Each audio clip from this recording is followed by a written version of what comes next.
হজরত মুসা আলাইহিসসালামের একজন উম্মত ছিলেন, একাধারে অন্ধ, দরিদ্র ও নিঃসন্তান।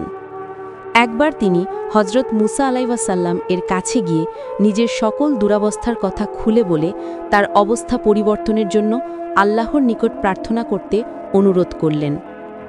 হজরত মুসা আলাইহিসসালাম তাকে জানালেন আল্লাহ তার যে কোনো একটি দোয়া কবুল করবেন।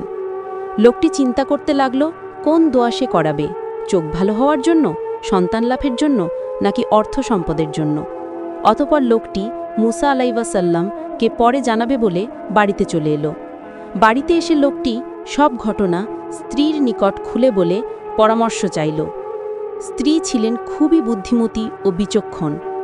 তিনি চিন্তা করে ও হেকমত খাটিয়ে হজরত মুসা আলাইহিসসালাম এর নিকট একটি বাক্যের মাধ্যমে 3টি অবস্থার পরিবর্তনের জন্য স্বামীকে দোয়া শিখিয়ে দিলেন। পরের দিন লোকটি হজরত মুসা আলাইহিসসালামের কাছে হাজির। মুসা আলাইহিসসালাম তাকে বললেন, বলো তোমার কি দোয়া করার আছে, আমি আল্লাহর নিকট তা চাই, আর নবীদের দোয়া কখনো বিফল হয় না। লোকটি বলল, হে আল্লাহর নবী, আমি ছাদের নিচে বসে আমার মেঝো ছেলের বউয়ের হাতের রান্না করা খাবার স্বচোখে দেখে খেতে চাই। হজরত মুসা আলাইহিসসালাম বুঝতে পারলেন যে লোকটির মাথা থেকে এত সুন্দর বুদ্ধিদীপ্ত কথা বের হয়নি। তাই তিনি তাকে জিজ্ঞেস করলেন, কে তাকে এমন বাক্য শিক্ষা দিয়েছে?